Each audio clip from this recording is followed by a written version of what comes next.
Hayat Tahrir al-Sham, which HTS, was formerly al-Nusra, which was al-Qaeda in Syria. That's a fact. Ahmed al-Shara was formerly a commander in Daesh. These are facts.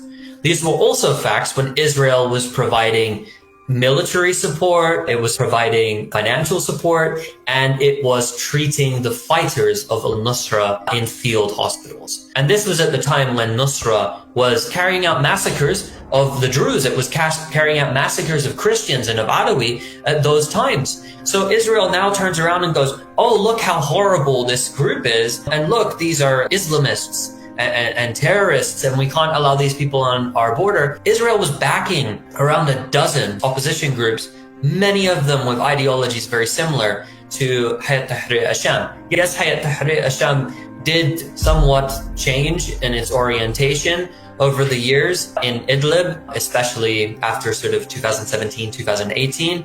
It developed into something a little bit different. It still had many of these radical fighters in its ranks during this time and still does today. But Israel backed it. Israel provided funding for it. They didn't care so much when they were literally, quite literally, on the border of the Golan Heights, of the occupied portion of the Golan Heights that they remained in. They didn't care. In fact, they were going back and forth across the border, and they weren't threatened by the Islamist extremists. This is just an excuse.